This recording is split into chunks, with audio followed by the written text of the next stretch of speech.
thank you for the immense support that you have shown to my channel. आज फिर से मैं एक important topic लेकर आया हूँ for discussion, which is the need of the hour, or we can say the new normal about the COVID-19 infection.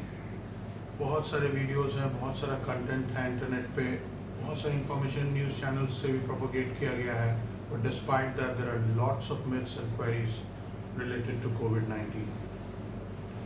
So आज इस वीडियो में हम उन क्वेरीज को रिजॉल्व करने का एक अटेम्प्ट करेंगे. So let's get started.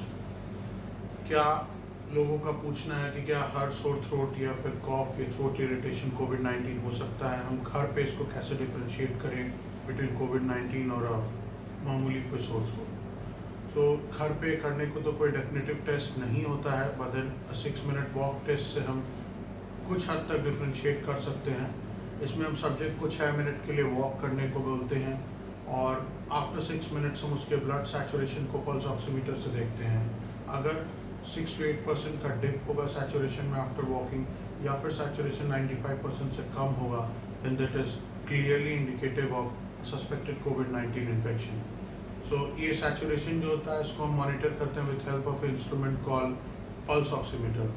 अभी आपको दिखाता हूँ. ये है एक पल्स ऑक्सीमीटर. इसमें अपने उंगली को रखकर हम अपने ब्लड के सैचुरेशन को इजीली मॉनिटर कर सकते हैं.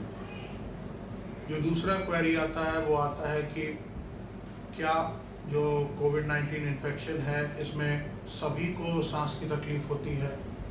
क्योंकि हम मैक्सिमम पेशेंट्स को देख रहे हैं सांस की तकलीफ नहीं होती है. तो इसका जो एक्सप्लेनेशन है दैट इज़ बिकॉज एक फिनोमेना होता है हैप्पी हाइपोक्सिया, जहाँ पे कि शरीर का ऑक्सीजन लेवल ग्रेजुअली डिप करता रहता है बट बॉडी ब्रीदिंग रेट को नहीं बढ़ाता है इन रिस्पॉन्स टू दैट, जिसके कारण सांस की तकलीफ नहीं आती है.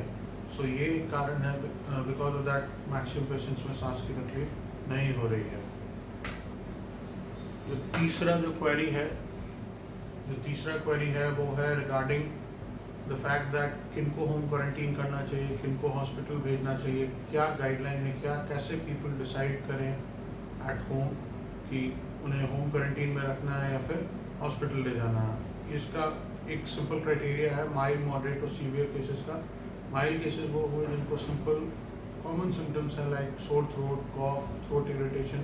मॉडरेट केसेस वो हुए जिनको माइल्ड फीवर हो with some amount of breathlessness. जबकि जो सीवियर केसेस हैं these include the pneumonic cases, जिनको pneumonic patches है एक्सरे में, जिनको complete symptoms of pneumonia है. तो माइल्ड केसेस को यूजुअली रिकमेंड किया जाता है फॉर होम क्वारंटीन. और होम क्वारंटीन के भी कुछ गाइडलाइंस हैं, जैसे जो पेशेंट को हम रख रहे हैं होम क्वारंटीन को, they should be kept in a separate room में रखना है, which should be well ventilated. Of course it should have a separate washroom. जो अटेंडेंट्स और फैमिली मेम्बर्स उनको फूड डिस्पेंस कर रहे हैं, try to dispense them in a disposable containers ताकि रिस्क ऑफ ट्रांसमिशन मिनिमल हो. कुछ मिनिमल मेडिकेशंस होने चाहिए जो कि पेशेंट को लेना है in the home quarantine. These are very basic medicines. These include vitamin C tablets, vitamin B complex with zinc, calcium supplements. अगर फीवर है तो पैरासीटामोल टैबलेट्स एडल्ट 3 से 4 बार ले सकते हैं. और इसके अलावा एक मामूली सा एंटीबायोटिक लाइक एमॉक्सिसिलिन, क्लाविलानिक एसिड का भी यूज़ किया जा सकता है. सो ये सब प्री मेडिकेशंस होने चाहिए फॉर होम क्वारंटीन. अगला जो क्वेरी है वो है regarding which test to be done for कोविड-19 इन्फेक्शन. वैसे तो वैरायटी ऑफ टेस्ट अवेलेबल है, antigen rapid test, antibody rapid test, RT-PCR. But जो गवर्नमेंट या ICMR का गाइडलाइन है उसके हिसाब से the test of choice is RT-PCR. ये RT-PCR का टेस्ट जो होता है डे 5 to day 10 में मैक्सिमम सेंसिटिविटी होता है, इसलिए मोस्ट एक्यूरेट होता है. On other days the accuracy is questionable. इसीलिए यदि 5 दिन पहले इन्फेक्शन हुआ है तो आज से लेकर अगले 5 दिन तक जो टेस्ट रिजल्ट होगा वो मोस्ट एक्यूरेटली पॉजिटिव दिखाएगा. अगला क्वेरी ये है कि क्या किसी को इन्फेक्शन हो चुका है तो उसे री इन्फेक्शन का चांसेस होता है? तो हाँ, बिल्कुल री इन्फेक्शन के केसेस पाए जा रहे हैं. री इन्फेक्शन बिल्कुल होता है. फिर जो नेक्स्ट क्वेरी आता है कि 14 डेज ऑफ ट्रीटमेंट के बाद क्या retesting is needed to confirm that patient has turn negative. तो जो करंट गाइडलाइंस है और जो लिमिटेड रिसोर्स है अपने कंट्री का, उसमें ये कहा जाता है कि retesting is not needed for the patients, specially जो माइल्ड और मॉडरेट कैटेगरी के पेशेंट्स हैं उनमें रीटेस्टिंग का नीड नहीं होता है, specially if they have no febrile symptoms in last 3 days और उनके डिजीज़ का जो ऑनसेट है मतलब it's been 10 days from the disease onset, तो इन दोनों सिचुएशन में रीटेस्टिंग का नीड नहीं होता है।